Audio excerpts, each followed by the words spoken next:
Good morning, phantoms. Good morning. It's the best morning ever. A delightful, very delightful morning with wonderful, spectacular, great news. You're about to listen to an incredible, well, we believe it's incredible. Hope you do too. It is incredible. Yeah. It's an incredible chat with our friend Patrick Hinds from True Crime Obsessed, who we have been obsessed with. It's a dream come true. Yeah. Because I've been listening to True Crime Obsessed and just all the podcasts on the Obsessed Network for years. And so I little starstruck, but it was so fun. And so Patrick much fun. Shared all about his new book, Failure is Not an Option, that's coming out in September. And he told us so many ghost stories. So many. So he's haunted. And we pontificated upon the grander scheme of life, the simulation, the glitches in the matrix, reincarnation, so many incredible yet confounding conversations. And we may have told Patrick about the ghost penis, as in we definitely told him. Enjoy, and then don't forget to pre-order Failure is Not an Option. Enjoy.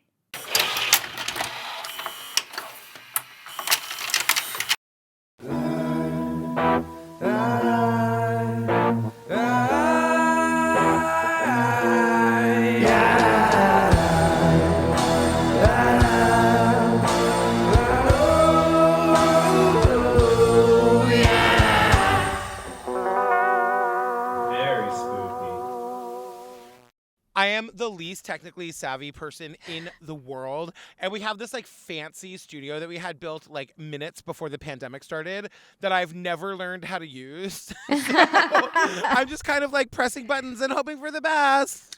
Well, That's it so sounds nice, great. though. Yeah. Okay, good. Yeah. Corinne and I have been recording from like our beds or the couch for 5 years, and we still have no idea. We just got like fancy microphones or fancier. We finally got like the same microphone that everybody uses. I don't know why we didn't do this years ago.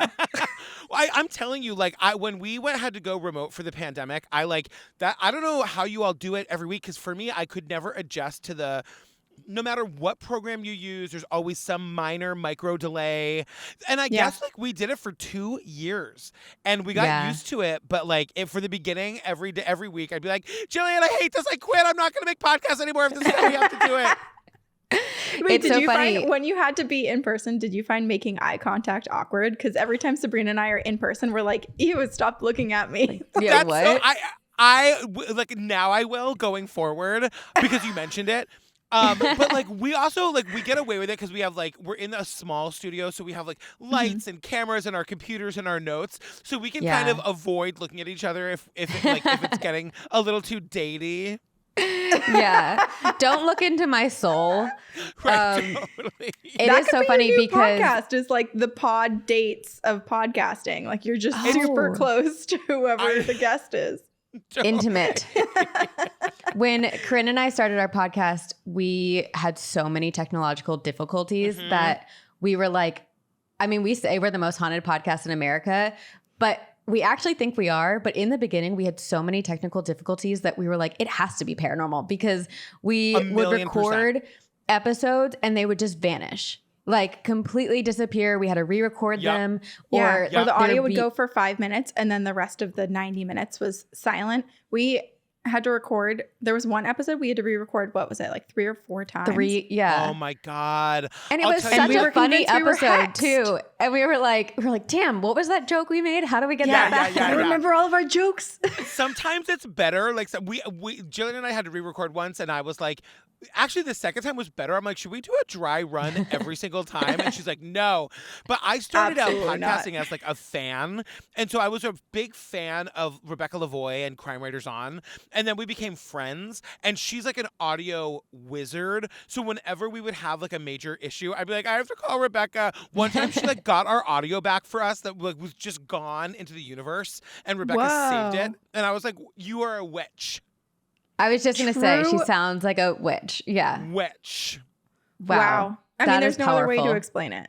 Yeah. So I guess the hexing can go either way. Like sometimes you can hex other podcasts and ruin their audio, and then sometimes you got to bring in the true witches to bring the audio back. I'm telling you, Well- I'm just a bad luck charm all across the board. So we have heard that you're haunted. Yeah, well, I mean, I've definitely had lots of like paranormal experiences. Please Okay. do tell us. Yeah, we want to know everything. every Yeah. little detail. So the first one, I can't believe I didn't write about this in my book too, because when you like decide you're gonna write a quote memoir and it has to be funny, you scrape the inside of your brain for every funny story you've ever told at a party. And I can't believe I didn't include this, but when I was this is really creepy, you guys.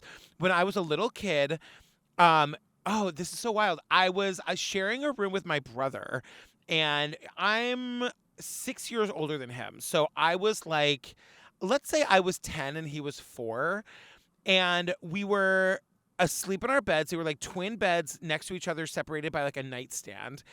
And from my bed, through the door of our bedroom, you could see the top of the stairs, like the stairs coming from downstairs. And I live in New York, where most people don't have stairs, so I'm just connecting the dots for those of you who live in single-story dwellings. And so I opened my eyes in the middle of the night, and this old lady nun, like a nun. No. No. Yeah. Shut up! And I it got got chills. But it was like she was in a nun's habit. It was yellow. Oh. And she floated, I remember this distinctly, floated into the room. She did not walk. I was not scared at all. Okay. Wow. And I knew I was awake. I remember thinking, like, is this a dream? No, that I'm definitely awake. Yeah. I sat up in my bed, and she came and sat down on my brother's bed and motioned like this for me to like lie back down. And I laid back down, and she was stroking his hair, and I fell asleep. So I told my mom. Oh my gosh. I know. It was so crazy. And I told my mom that story. The next morning, my mother 100% believed me. We're just like a creepy, witchy family. My mom believes, she's a lesbian, tells you everything you need to know. She believes in all the witchy, crystally, all of that stuff. And I was like totally believed. And then my mom was always reading these like interesting books about like, just my mom reads anything, but like she was definitely into like spiritualism and whatever. So she, like a week or two later, I went into her room, and there was a book, and on the cover was the face of the nun that I had seen. The same one. Same.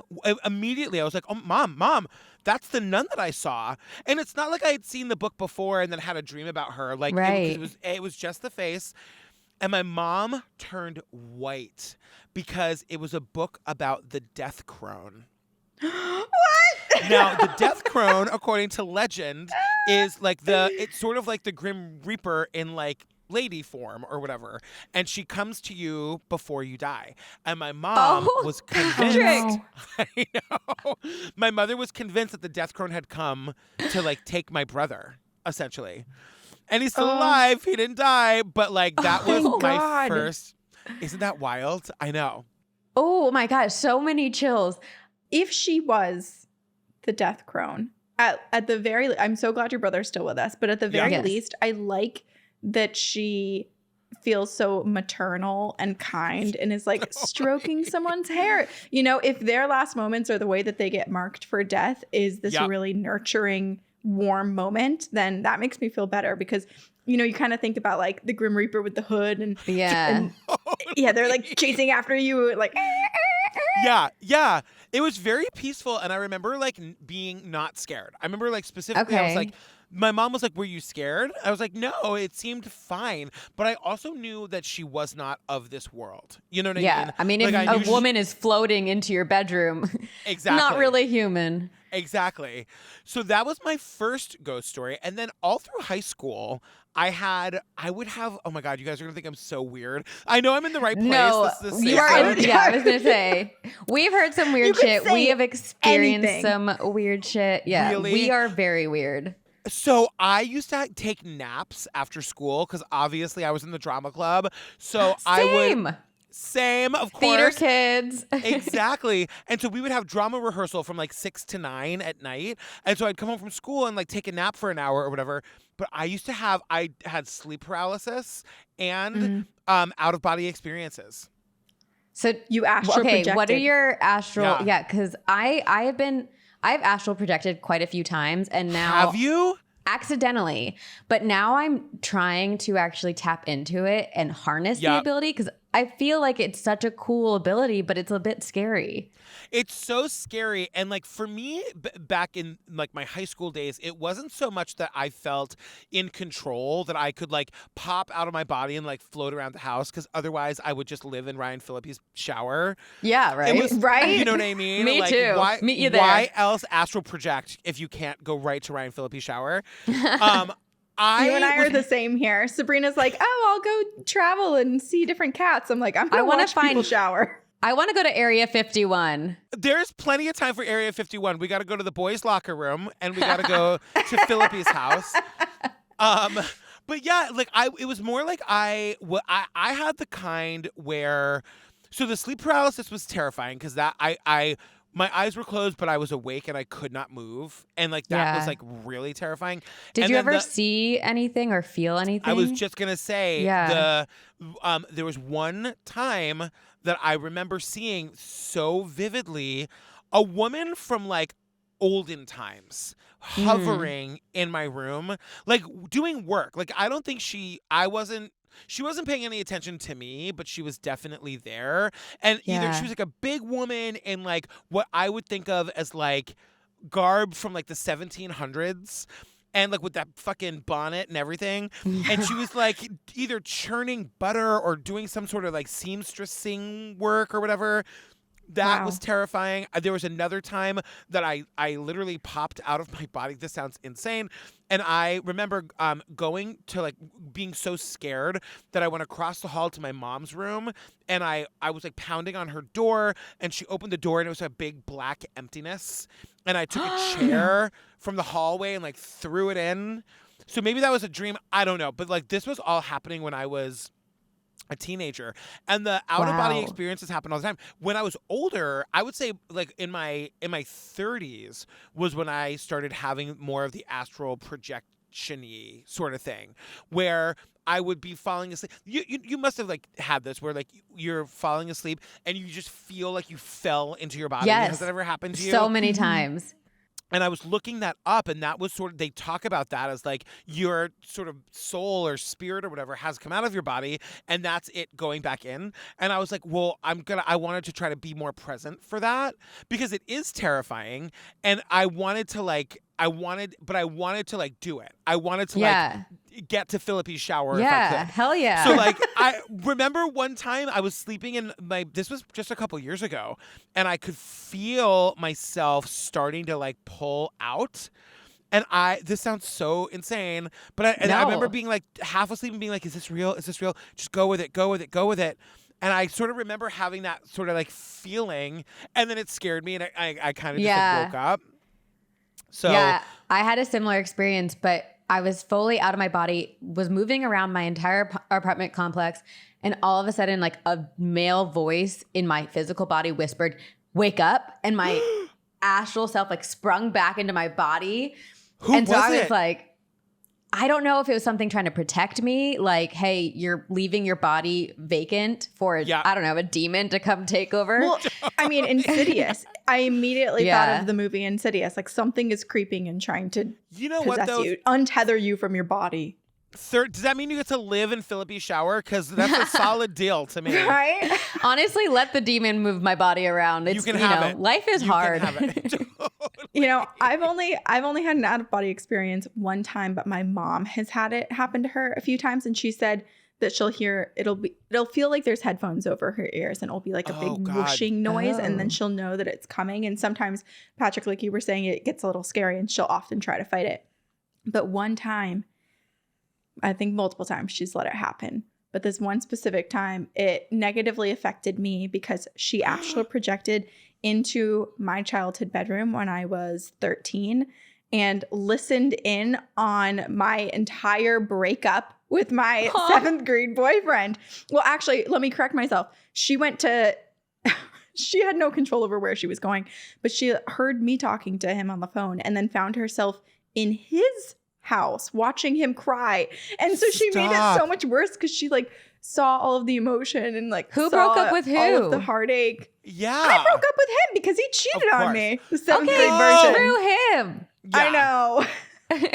That's But his heart was wild. broken. And my mom the next morning, she was like, man, I had the strangest dream about your boyfriend and you guys were going through this horrible breakup. And then she starts describing everything that was said. And it was word for word. It was like a printed transcript of our conversation. That There is was so much hormonal we and don't like understand. I know. I'm sure the things we were saying too. I'm like so embarrassed that she overheard. Oh, I know. But wait, so your mom is like super witchy too? Oh, Yeah. Karin's whole Yes. family. So when I met Karin in college, when she was talking about her family and her upbringing, I just like truly pictured a pot of witch's brew on the stove at all times. Like Karin My coming mom home does from usually have a little school, simmer pot and her going, mom so. is like, "Welcome home. I got the concoction brewing." Oh yeah, my God. I grew up in Vermont and we built our house. We know the family who owned the land before they sold it to the developers. And we know that family has had it in their possession for generations and generations. Wow. Yet the house I grew up in was incredibly haunted. And a house down the street that was built, and these were houses that were built in like the 90s, early 2000s. Yeah. A house down the street literally had to have an exorcism because they had vases and things being picked up and thrown. Which That is wild. yeah, luckily we didn't have anything too wild like that in my house, but Well, no, I've lot. seen some things. We've Yeah. we've had a lot. Nothing that's stuck around that's super Also, negative. You know what makes me laugh, Patrick, is we talked to Natalie before meeting with you and having you on the show. And Yeah. we're like, does Patrick have any ghost stories? And she's like, yeah, maybe a couple. And here you are, extremely haunted. So and I have another one. Yeah, I feel like we haven't even gotten to all of them. No, so this is the funniest one because it was so real. So this was during the pandemic, and my husband Steve and I have a daughter, and we were like, in New York City, like we have no outdoor space. They were locking all of the playgrounds. They closed her school, so we knew we were going virtual. At the time we were living in this tiny little apartment, and we're like, we got to get the fuck out of here. Like we can't, we can't stay in New York if like we can't go outside. Yeah, right. And so we rented like a cabin in the woods, essentially in that's my Massachusetts. dream. Yeah. Wait, where It in was pretty amazing. Massachusetts? What was it? Was they said it was the Berkshires, but it wasn't. It was like near the Berkshires. It was. Oh fuck! Wait, let me text Steve. He'll know. Because I live in Boston now, so I'm dying to know. Oh, where do you live in Boston? I'm in the West End. So I used to live in Beacon Hill, and then I By recently the moved to the West End. CVS. Right by the CVS. Exactly. You know Boston. You guys have done shows here. Well, I went to Emerson, so I lived in Boston for 4 years. Oh. And back then, there wasn't a name for that neighborhood. It was just sort of like the neighborhood at the end of of Charles Street. Right. And so now half the people call it the North End too, because this is new. This is all built up. This didn't exist. Yeah, we were long just ago. driving through there the other day, and I was like, "Oh, it's the North End." And then I saw the CVS. I was like, "Oh my god!" Oh, Shelburne Falls. That was the name of the town. Shelburne Falls. Okay. I'm Super gonna have to get cute. myself out there. It was really, really And nice. it's And a haunted inn or Airbnb. it was a haunted Airbnb, and the ladies who live there, they're lesbians. I'm like obsessed with lesbians, and they were like, I wrote about this in the book where I was like, they were like the Rosie O'Donnell of like so lesbian. They canned everything. There was like chopped firewood. This Their is DVD dreamy. collection. It was the absolute dream for me. It was like every album was like an artist from Lilith Fair. All of their Oh my DVDs were gosh. like Thelma and Louise. It was amazing. But so we stayed there, and it was like this old cabin, and essentially what happened was the master bedroom was on the main floor, and there was like a little, like a small little room that had like an old piano in it off the bedroom, and then off of that room was the kitchen. And one morning, like one night in the middle of the night, like 2 a.m. or whatever, I woke up to go out and get some water, and I walked past the round kitchen table, and as I'm approaching it, I was like, oh, there's an old man sitting at the table. And he was like this old man with like in an army uniform and like a hat kind of pulled out, and he was legitimately, this ghost was asleep. And I looked at because it was a new space. It didn't seem weird that there was a person I didn't know like sitting, and it was the middle of the night. It all happened so fast. Yeah. But I like looked over and I was like, oh, that man's asleep at the kitchen table. And I like looked at him for a second, and then I looked away, and then I like kind of did one of those, and I looked back, and he was gone. And it was, and I told Steve about it the next morning. Steve does not, my husband does not believe in ghosts. He believes like dirt in a box, like that's it. You get one go, and that's all. End. And then but by that old piano, all around it are pictures like ancestor pictures of like the women who live there. Yeah. And I fucking looked at into the pictures, and I found the guy. I'm not joking. No way. And so the amount of confirmation that you've had in your ghost story experiences too. And again, it's not like I had ever looked at those pictures and then I was like, oh, like, and then I had a dream about that. I'd never looked at them before. I'm like, and he was wearing the fucking army outfit with the hat and everything. And so it was so wild because during the pandemic, I don't even know, I must have mentioned it on my podcast because somebody tweeted like, hey, is there anybody out there with like pandemic ghost stories? And somebody tagged me in the reply. And so this woman reaches out to me and she's like, hey, I'm writing a story about pandemic ghost stories. Can I interview you? And I was like, sure. And I would just assume it was for like a blog or whatever. Like, but I was like, what else am I going to do? It's the pandemic. Like, why not? Fun. I said to her, I'm like, this is the world's most boring ghost story, but like, here it is. The New York Times. And so she writes the story. It's like not just me. It's like a handful of other people, but mine was the first story. This story never left me. I was interviewed by Rolling Stone. I was interviewed by like BuzzFeed News, did a whole thing on it. Then the New York Times has a thing where once a year they'll actually draw like cartoon like animations of their most interesting stories from the year. They picked mine. Like no way. I bet this ghost had never imagined that he would be so famous, and here he is.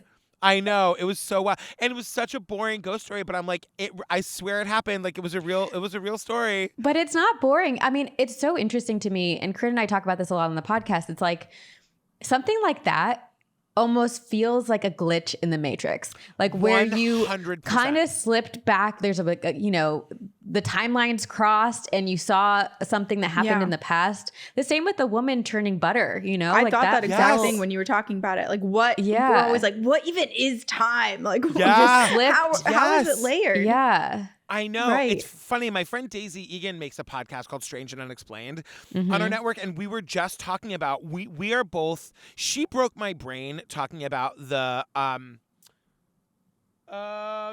always forget the word as soon as I'm about to say it. The simulation theory. Yeah. The idea that like this is all a simulation and they're like our ancestors, meaning like people like 5,000 years in the future are studying us. And like where, like they're like, how did they solve? Oh, we're having a climate crisis 5,000 years in the future. How did they solve? Like whatever. But then also the multiple dimensions of it all is so. And honestly, it would answer a lot of questions like, where's Brian Schaefer? Like all these famous like missing persons cases. Yeah. I recently saw a TikTok of someone who put their AirPods down on their bed and went back to go get them and put them into her ears, and like they weren't connecting to her phone. And she's like, that's weird. So she went to go put them back in, and there was another pair in the case. And she was like, I literally just pulled this out. What is going on? And then she looks down and sees there's another, like she has 2 AirPod cases. And she's like, I'm poor. I don't know if I can afford 2 AirPod cases. And then so she like goes to connect them both, and they both are named, I think she said like she had named it Steve as a joke, and they're both named Steve. And she's like, oh my God. There was some weird glitch. Things like that. So freaky. I mean, I totally believe it. Like, I get super into all of those videos on TikTok of birds being frozen in the sky. And then it's trying to poke them down. And then they're just like, everyone's like, where's the wire? Where's the wire? And oftentimes there is no wire. So how do you explain it? It's so wild too. Like speaking of TikTok, I started following this woman called Hospice Nurse Jackie. Have you ever seen her? She's amazing. No. And Okay. she's oh, you got to follow her. She's what this must happen to I'm everybody. doing it now. Yeah. Is she the woman who showed people what people look like right before they die? Yes. Yep. Okay. Yep. Yes. And she's saying like, I'm doing this with their permission and like, it's not scary and you should see, but she has all these amazing videos about the death stare and, you know, she told this one amazing story about like, basically she said there was this young man who was dying and obviously like, that's what hospice is for. And she had been going back and forth, you know, she really had taken to him, and so there was other nurses attending him, but she wanted to like be there in his final days, and so she was there with him when she, you know, she knew he was going to pass in the next 24 hours or so, and she was driving home, and she said that her entire like this is one of her pinned TikToks, you can watch it. Okay. She like talking about how like she just had this moment where her whole essence was taken over and she felt this like this pure joy, and she heard him say into her ears, oh my God, Jackie, it's so I'm gonna cry. It's so amazing. If I had only known, I know. Oh and gosh. You know, it's like I'm obsessed with this woman. I like want to be best friends with her. And she was also talking about the death stare, that like she's like, this happens so often, it's actually like something we have to study. Like we teach it in hospice care. Where she was saying that like a month or so before people pass, they start to see dead relatives or dead like animals or friends that like, and like sometimes they talk to them, sometimes they'll be like, do you see her? Oh my God, she's right there. Like that kind of stuff. It's crazy. My grandma was, you know, I mean, a couple months before she passed away, was complaining of like a man in her closet and talking about like seeing things, and everyone was just like, oh, she has dementia, she's confused. And I, you know, maybe she also was closer to the other side and was seeing people. Yeah, you don't know. I know. Which going back to the simulation, if everyone has the ability then close to death to see into these other dimensions, and some people have the opportunity to once in a while, like you, Patrick, or the two of us, see a spirit, is that just because we were programmed wrong in the simulation? They forgot to turn something off there? Totally. They got to recode us. Yeah. I love that they're like, let's fuck with the gay one. This will really mess them up. And give him a husband that doesn't believe. Yeah, exactly. Yeah, it's so funny because like we'll talk to, you know, our daughter about like, you know, she's 9, so she's asking all those like big questions like, what happens when you die? And Steve will just like leave the room because he doesn't want to bum her out. And I'm like, but I fully believe like in heaven. I'm not a religion person, but I'm totally a God person. Like I 1,000,000% believe in God. I 1,000,000 and God, and whatever that is, you know. Yeah, like a higher power. Like a higher power and the other side, and that this has to just be the beginning. I'm working too hard for there not to be more than this. You know what I mean? My God, like all my friends who like, you know, like go to their jobs and then like go home and drink and like watch TV. I want to do that, you know? What's that like? I know. You're going to have so many experiences, I'm sure, with Daisy too, because kids are just so open. Like I have a lot of younger cousins, and there's been a few that have seen my dad's dad, who passed away when my dad was 13. Wow. And we had a really interesting thing happen a few years ago where one of my younger cousins, I think she was 5 at the time, she was just starting school, her dog had passed away while she was at school. Oh. And she was so upset at school, and none of the teachers knew why, and she wouldn't talk to anyone. And then when her parents, my aunt and uncle, went and picked her up, they were like, what's going on? Like, are you okay? And she was like, oh, I'm really sad because Rowan passed, their dog. And they were like, oh, how do you know? And it's because the dog went and visited her at school and explained to her what happened. And my aunt was like, so he told you? And she's like, no, Mom, dogs can't talk. And she like, thought my aunt was stupid. But somehow she just knew. She was given the information from the dog saying, I'm not going to be there when you get back. Wow. Oh my God. Isn't that I get chills thinking about it. I know. It is. All of this stuff is so fascinating, and there's just so much potential and beauty in it. I mean, also there's a lot of scary stuff. I think, you know, Corinne and I have a sick fascination with the scary stuff. Me more than Karin, but Yeah, totally. I'm scared. No, I mean, like, do you believe in hell? Some sort of version of it, yeah. Yeah. We don't really know. I definitely think so.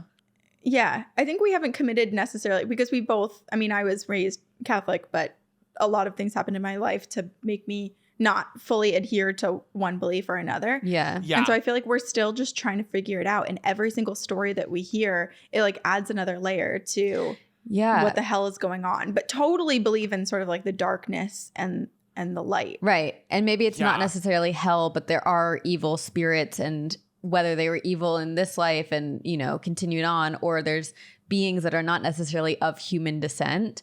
Yeah. But recently we had a couple listeners, you know, when you think of the stereotypical demon, you think like possession, The Exorcist, wanting to take over your body, whatever it might be. But recently we've been getting stories from people who are like, demons aren't all bad. And there's actually certain demons that can be helpful. And there's like one that helps take away excess emotion and help you process things. And I was like, send her where's over that here. demon? Right? 1000%. Welcoming that. Yeah. Yeah. So that made us go, huh. I mean, Maybe I this think that isn't- we see it like I think that we see evil embodied, you know? Yeah. Like I think if you look at like a John Wayne Gacy or like a Ted Bundy, somebody who can like, you know, murder 30 people and bury them under the house, or Jeffrey Dahmer, like I think there's definitely some kind of evil. Like it's the kind of thing, it's so weird to like say it out loud, but like, you know, you think of like a serial killer and it's sort of like they are 100% responsible for their actions, right? Obviously, like they are responsible, but there's something wrong with them, you know? There's something wrong with them that makes them have those urges, and it's sort of like, that'd be nice to figure out what that is. Is that of this world, or is that like, you know, is that some demon shit? Yeah. Well, Sabrina, your dad has I was almost like my dad's a serial killer. No, he's not. no, but he's like battling kind of with some sort of demonic past version of himself. This opens up like a big conversation about reincarnation and past lives and future lives. And where are, if you believe in that, where are serial killers in terms of like their life span, reincarnation span? Because my dad, you know, he's had a lot of issues, and my mom and now his new wife both have said he speaks another language in his sleep. And it's like dark and like kind of scary. And he's done past life regression therapy. And he told me that when he was in the therapy, his entire demeanor shifted and became a bit like evil. And this other life came through and basically is trying to take over his current life. And this guy was pretty bad. I don't know necessarily what time period he was from, but when he lived, he, you know, manipulated people and was kind of a con man and stole money and potentially killed someone or multiple people. God. That is, I mean, that is wild. You know, I believe in all of that stuff. And I mean, I feel like I feel that in my own life. You know, there are people in my life that I'm like, we've been together for, like, I feel that way about Daisy, you know, that like we've definitely been together forever, you know, and like you're traveling souls. Yeah, you know, and it's so funny because I feel like Steve, I love my husband and my husband loves me so much. I think that he's ready to commit to like 60 to 70 years. I don't know that he's got eternity in him with me. And so you were his test for this life, and he just has to pass and move on. 100%. I think when Steve thinks about eternity, like with me, it overwhelms him. That's why he doesn't believe in the paranormal. 100. He's like, this has to be it. Enough is Take enough. me to the earth and leave me there. Totally. But it's wild too. Like on TikTok, I've been following this other woman whose name I don't know, but she's like really into like the planets and like what's going on out there with like the planets and the stars and how long the sun is gonna until it burns out and other like potentially inhabitable planets or whatever the word is. And like, there's just so much out there. You know what I mean? Yeah. There's so much. Like, and I definitely am afraid that like one day the astronauts are gonna bump up against the wall, like in the Truman Show. You know? Yeah. Okay. Well, here's another thing that I saw on TikTok that has to do with space that really blew my mind. It was a video talking about, it was trying to help us conceptualize what a light year is and how slow light actually moves through space. And so they were basically saying, like, if aliens were looking at Earth and they were looking through their telescope and we were 65 million light years away, what they'd be seeing through their telescope is actually dinosaurs. They would not be seeing us, because whenever you look around, it's in the past. And they were like, to bring it a little bit closer to home, the sun is, I think it was 8 or 9 light years away, or sorry, not light years, but the amount of time that what happens to the sun in space that we would see it is 8 to 9 minutes. So if the sun were to just completely disappear, we actually wouldn't know until about 9 minutes after it happened. Well, they say that about stars too. Like, me out. Yeah. There are some stars in our sky that we see now that actually have died. Yeah. And we won't know. We won't know for years. That is But so I guess it begs wild. the question, aliens that do have the ability to maybe travel through space and time, when they come and visit us, what do they think they're getting versus what they actually find? I love that, like, they look through the telescope, they see the dinosaurs, they hop in their ship, and like a day later they're like, abort, this is not what we thought, abort. Oh my God. What are these terrible people? Yeah, exactly. I mean, it's so, like, the world is so, and it is kind of how, like, I have my moments where I'm like, none of this can possibly be real, right? You know? Because it's just, it hurts your head. Mm-hmm. It's so. I used to unknown. say, like, I went into when we got, when we achieved some success as podcasters and we were able to, like, quit our jobs and just do this full time. That level of success sent me into a little bit into a spiral where I like went into therapy because I was like, this can't be real. Literally. And I said to my therapist, I'm like, we've got some kind of, like, thing where I can say things and you can't, like, lock me up, right? Like, I can just be crazy in here. And he's like, yeah. Because I was like, this doesn't happen for people like me. Like, for me to be able to, like, after having, like, going to college and then 20 years of jobs I hated and doing this thing as a hobby and having it develop into, like, a career that, like, employs not just me but my husband and my favorite people in the world, and I just get to wake up and do, like, this has to be fake, you know? And, like, so, like, every time I encounter news about how the aliens will be seeing the dinosaurs, I'm like, it's just confirmation bias that none of this is real. You know what I mean? Right. We're all just, like, pretending. It's just a game. Yeah. It does make you wonder, too, about your past self, too, because whatever happened in the past, you have amazing karma now in this life.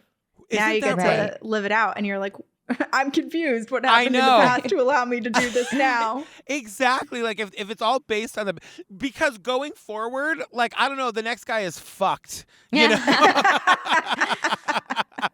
Or who knows? Maybe the next life is, like, total enlightenment, and then. Can you imagine? I just want to be able to fly. You know what I mean? Can we have that Same. in the next life? I mean, that's kind of astral projection, right? If we harness our ability to astral project, we can. Well, that's basically flying. My other fear, I'm, like, totally afraid of heights. And in the apartment where I was, like, kind of starting to do it, we were on the 8th floor. I'm like, well, I don't want to go out. I'll be too high. I won't enjoy it. Wait, you need to practice astral projecting so that you can remove yourself from your body and present yourself to your husband. And then finally he will.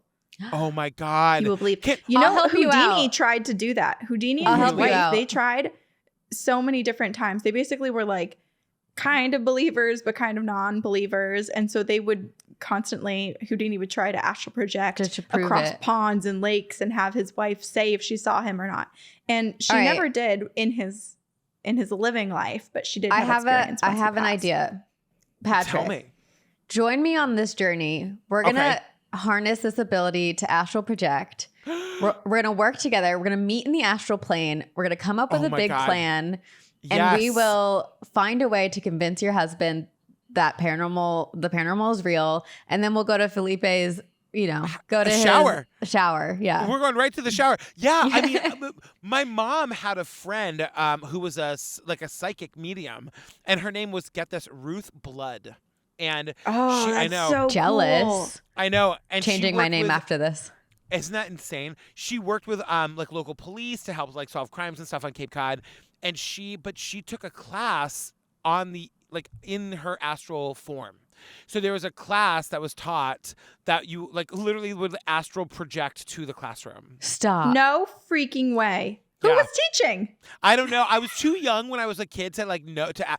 I learned about astral projection like a lot of people from Lois Duncan books. Do you ever read the Lois Duncan books? Like I Know What You Did Last Summer. There was a book called Stranger with My Face that was all about like astral projection. And I had just read that book and I was really obsessed with it. And my mom took me to meet Ruth Blood, and she was telling me all about this class that she had taken on the astral plane. I want to know more about this. Incredible. I know. I was just watching people... a video. I was going to say, I was just watching a video the other day where someone was saying that they were trying to astral project to certain areas that we're not allowed to go to. Like it would be like an Area 51. Yeah. And that there were guards on the astral plane chasing people who were trying to astral project there. So I totally believe that you can take a full-on class and just live a whole life in the astral plane. I'm like, screw Area 51. I'm going to the Oscars. You know? And sitting right next to Ryan Felipe. Exactly. Exactly. Oh my gosh. Oh, yeah. That is wild. See, There's things just like so that. I could talk much. about this stuff forever, right? I know. Right? I know. It makes This me is want why to we sit have on a a podcast. trampoline at the underneath the stars and just kind of like sink in. I know. Pontificate. And wonder. Well, the other Yeah. thing too is that like, you know, if we're wrong and this is it, like no, we'll never know. You know what I mean? Right. Yeah, Right. we won't. And it was Yeah. fun It's along not- the way. I know. It's like that's the other thing that's so crazy to think about. It's like, wow, you know, the other thing too is that like it's if there is an afterlife, if there is other dimensions, why haven't we been able to prove it definitively? You know? I know. Well, we almost proved it because we were so. Patrick, you found yourself in some well-established magazines and tabloids, but we found ourselves in the Daily Star because Sabrina's Bachelorette, we went to New Orleans and we believe we caught a ghost penis on camera. Yes. Oh my God. Really? Yeah. Yes. We went to were John in- Lafitte's yeah. blacksmith shop bar, Shop. whatever. It's a long. And there's a fireplace that people have caught like photos of spirits in the fireplace. Jean and Lafitte's so- face. It's usually his face. It's usually There's, his like, face. So him in this Wow. non-working fireplace. There's like hardly electricity in the whole entire place. They have very kind of crude electrical things to light up the bar and basically make the toilets flush in there. But it's basically an old cave. yeah. So Karin and my friend are sitting by the fireplace, and I was just like taking a couple photos. You know, we were on a ghost tour, and it was just like a middle of the tour. We stopped there. People used the bathroom. So I'm taking some photos, and I was taking most of my photos on lives just because I was like, oh, if something happens, I want to be able to watch the live. Yeah. And we don't think anything of it. The next morning, I'm just looking through my photos, and for some reason, there are two photos from that moment. One of them is live, and there's nothing. Within the same minute, a second photo is taken, and it's not live. And I zoom in, and there is a very phallic, spirit-looking, like bluish, A little ectoplasmic dick just right there behind us. Stop. That is amazing. Yeah. And wait, who published this? The Daily Star. Daily Star. How did you get it to them? We didn't. They found it. They found we didn't. it. That So we is- got tagged in it, and I was it was amazing, but also like partially we were like, what the hell? The first time We're in a the first tabloid. and only time Yeah. we've ever been in a tabloid. I think my first and only, as of right now, official quote in a newspaper is, "We definitely saw a ghost dick," or something like that. Where I'm just like, oh, why was that the first Which is one? so amazing for us as a one, like the fact that we saw a ghost penis on my Bachelorette, like so Yes. right. so appropriate. And then two, the fact that we're named Two Girls, One Ghost. That is what Yes. we should be known for, right? Oh True. my God, that's amazing. That's hilarious. Yeah. I was But actually apparently in the we national. didn't prove anything with that. I need to see this picture. Where is it on your Instagram? Yes, Yeah, but we'll I'll send find- it to you as we'll well. send it to Oh, you. send Yeah. it. I was in the National Enquirer once.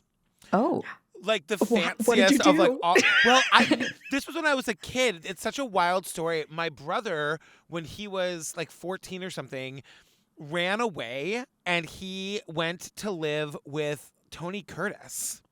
And like Tony Curtis, like the famous actor. How? It's so weird because my mother was friends with his ex-wife.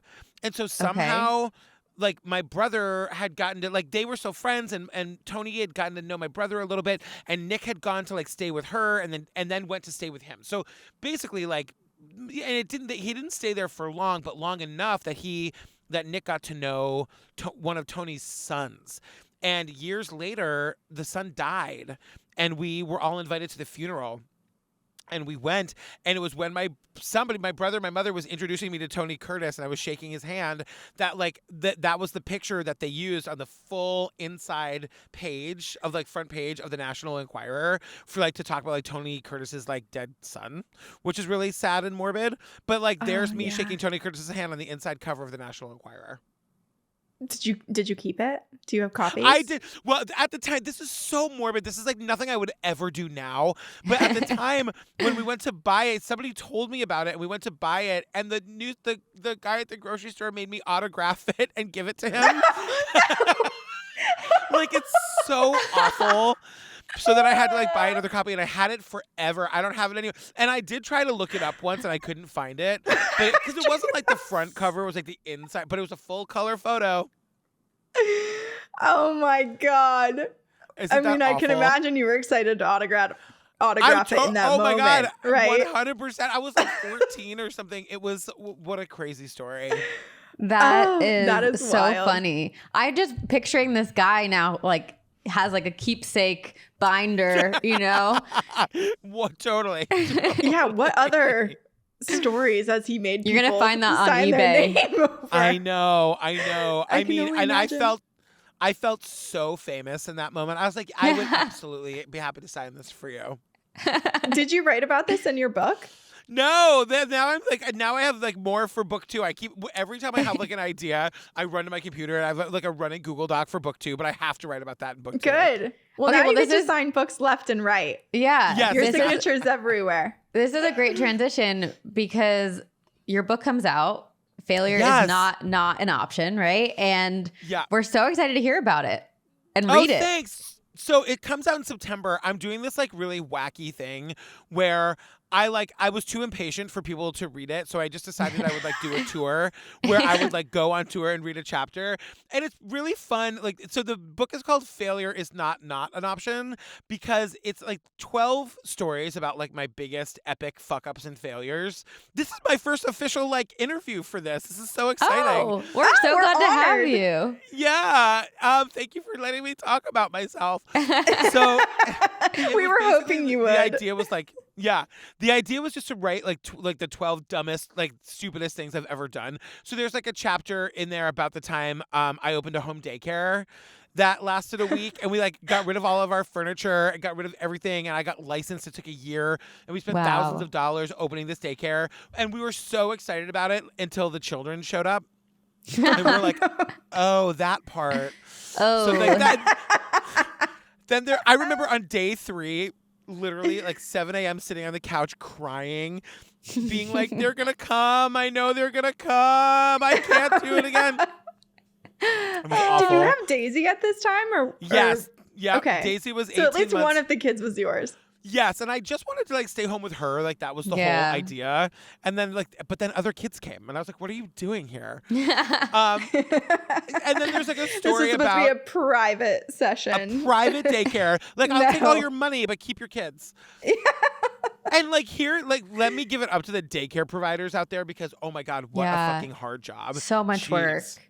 So much work.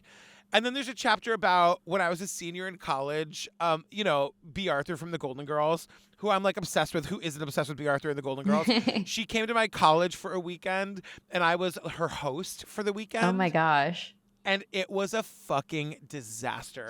She was just like a mean old lady who yelled at me the whole time. No. Yeah, Oh, it was so Hey. and she's like such a potty mouth on her, and she sharp tongue on B. Arthur. So it's stories Oh like that. man. Wait, Yeah. so what did you do to get to be her host? What So sort of my friend Ellen Marsh was the president of the Musical Theater Society. And so basically I was like interning on the local morning radio show. So I had like some celebrity experience. And so and Ellen was kind of like, you would love this. You can like be with B. Arthur all weekend. I was like, oh my God, yes. And from like I will just like never forget it. We showed up to the airport. This was before 9/11, so you could like go wait at the gate. And I'm waiting at the gate with these like massive like 24 roses. B. Arthur gets off the plane. She's 100 million years old. She's obviously like a cross country flight is hard no matter like if you're in first class or not. And she got off the flight. It was 7:00 at night. And I was like, oh, Miss Arthur, my name is Patrick. I'm your host for the weekend. And she looks down at my armload of flowers and she goes, who are those for? The very first thing she said, who are those for? I was like, oh, they're for you. And she goes, no, they're not. Oh no. Like she just did not want any attention. What'd you do with them? Whatsoever. We threw them away. I was like, I brought my sister with me and she like took them and threw them away in the garbage. We then we were in the limo driving to the hotel and B was like, I'm hungry. Let's find a place to eat. Anybody who knows Boston, Karin, you'll probably know this, the Pizzeria Uno in Kenmore Square. Oh yeah. We were driving past that and she's like, do they have food there? I was like, yes. We wrangle her out of the vehicle and we get in. They seat us right away. She orders 2 double absolute citrons neat. So basically like a pint glass of warm vodka and just like no chugs ice. it like water. Yeah, no ice. Ew! And just chugs it like water. And that was how the weekend started. So did she get any food or was it just that? As far as I remember, I think she ordered food but like didn't eat any of it. It was like It was an excuse to get her vodka. Exactly. And her favorite word is the C word. She says it. She called me it 100 times. She loves that word. It was wild. Wow. Okay, this is such a tangent, but you were talking about musical theater and Oh yeah. okay, 2-part question. 1, do you believe in Bigfoot? I only believe in Bigfoot. Okay, great. I 100% believe in Bigfoot. We're gonna send you one of our shirts that says Bigfoot is my boyfriend. And it has Bigfoot's hand and a human's hand. We'll give you one. Yes. Question number 2. And the context is Karin and I, yes, Karin loves Bigfoot. I love Same. Bigfoot, but Karin is like, she's getting married in May, but Bigfoot might come in and object. It's an inappropriate fascination. Yes. Bigfoot is your hall pass for sure. Exactly. 1,000%. Yeah. And it's all simulation, so who even cares? Yeah, who cares? So who cares? Right? Who cares? So it started out as a joke, but it was a very serious joke that we want to do a musical about Bigfoot. Oh So my God. I'm recruiting you. Would you like to help us in this creation of Bigfoot the Musical? 100 Bigfoot the Musical. Sign me the fuck up. Oh my God. Yes. Okay, yes. great. Well, you're the Broadway star. You already have all of the experience. Yeah. Yes, I would be that sounds incredible. I am obsessed with Bigfoot. Us Great. too. It's just such a guilty pleasure watching all of those Finding Sasquatch and all Oh of those my shows. God, I know. Did you ever watch back in the day? There was an old documentary called The Legend of Boggy Creek. Yes. No. Yes. They Sabrina, remade you know? it. Well, I was going to cover this for the yeah? podcast, and so I watched it. Yeah. Yeah, like the old one from Yes, like the old one. 70s. Yeah. Yeah. Crazy. It's wild. It's Yeah, like, Karin, you that got to was, watch like, it. the beginning of my obsession with Bigfoot. It takes place Okay. in Texarkana, and I'm obsessed. Yeah. Wait, you should watch the Bridgewater Triangle documentary if you haven't already. Somebody was just telling me about that. It's on. because- I think it's on Amazon Prime. And that's And in it's- Massachusetts, right? Yes, Mhm. yes. Yeah. It's in the South Shore in the Hockomock Swamp. It Oh my God. supposedly has big feet. I don't know. But you definitely should watch that because there's so much there, like pterodactyls and aliens and See, Stop it. that's where we should all get a cabin. Next. Yes. That's the next We're stop. smack dab in the middle. Yes. Oh my God. Yes. I'm in. You gotta but yeah, add that stop to your book tour. Exactly. So that's what I've been doing and will be doing through the summer. Is this? I'm calling it Patrick's traveling book party, which is Fun. basically like I've gone to like 10 cities already. I'm doing another 10. And so the chapter of the book that I'm reading is called Small Part, Big Actor, which is just, it's all about like my high school drama club days when I was not cast as the lead in Bye Bye Birdie. And like the drama. I can relate. Yeah. And it's a really sweet chapter because then it flashes back to the summer before where I went to this summer theater program where I met this boy that I like fell in love with. And we were doing Evita at the same time, which was totally inappropriate. And I was miscast as Juan Perón. So it's very funny. And it's been, that was 1996 that I did that production of Evita. And I had a VHS tape of it that we converted to digital. So I have this like whole slideshow full of like pictures of me from the time and video from me doing Evita in 1996. I know. That is so perfect. I feel like that's going to get leaked. The whole thing is going to get leaked. It's wild. Like when I come out for my big first scene, my suit is all misbuttoned and I'm playing Evita's husband, and the director had been really clear that he wanted there to be like real sexual chemistry between me and the girl playing Evita. And I was like this just out of the closet, chubby, pimply gay kid. And she like, it was a disaster. And you're also a child, right? Yeah. So I mean, where's the sexual tension? And you're like, honest to God, like it was so inappropriate. And yeah, I mean, it's just like, the funny thing is there's a girl in the chapter, her name is Rochelle Lefebvre, who did this production of Evita with us, who went on to star like in the Twilight movie franchise. Oh. no way. She played Victoria. I know. Oh crazy. my gosh. I know. Wait, that's huge. It's huge. And it's funny because she was up for Evita. So I have all these pictures of her from like back in the day. It's just like a really fun, funny show. I'm like loving doing it. It's been so fun all over the country. Oh, good. We're This so has gotta be excited the best to read book it. tour ever. Yeah. It sounds so fun. I know, and I can't wait for the book to come out. I'm going to do it all again when the book is out. And I there's so many different chapters that like lend themselves to this kind of storytelling. Yeah. So I'm just going to like be on tour for the rest of my life. Yeah. Well, why not? We're definitely going to come. And then book 2.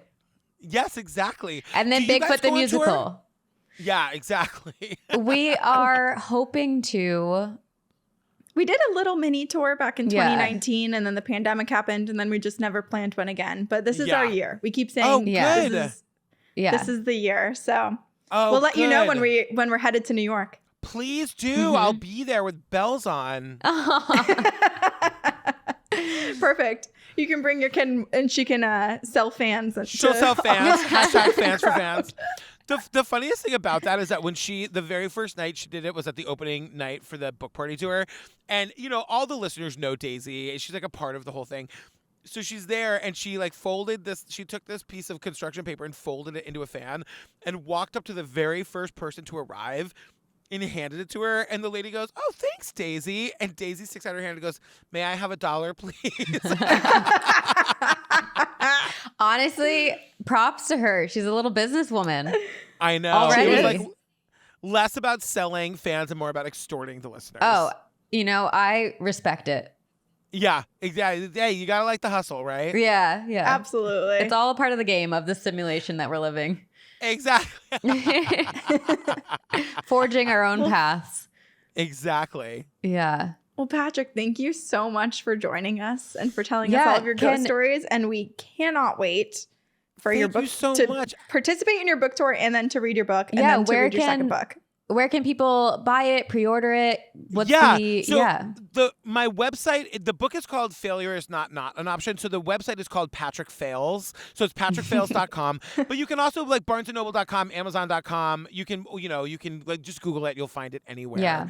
I Okay. wanted to say to you two, congratulations. I have loved watching your show grow from this like small passion project to this like top of the fucking charts, like blockbuster podcast that you guys have now. Oh my God. Patrick, I know. You're going to make me cry. I know. I'm blushing. We're huge fans of hard that yours, is so to do. hearing that is so sweet. It's amazing. Watching like other podcasters succeed is my favorite thing. And I just remember being like, when your show came out a couple years ago, being like, this is such a great idea. And I listened to a couple episodes. I was like, oh my God, they're so fun. And it was a small show. And then like, because of what I do for a living, I'm always checking the charts. And I was like watching your show just like climb and climb and climb. And then one day I was like, oh my God, they're like in the top 15. Like, this is incredible. I'm so happy for you guys. Oh, thank you, Patrick. That's Thank so you, Patrick. kind of you to say. That means everything. My pleasure. Keep it up. Yeah. Well, thank you so much for joining us. We're looking forward to reading your book and also planning Bigfoot the Musical. And God, I can't wait for that. Figuring out the answers to the universe. We'll probably see you in another life, but hopefully before then. Yeah, totally. Thanks for having me, you guys. Yeah. Thank you.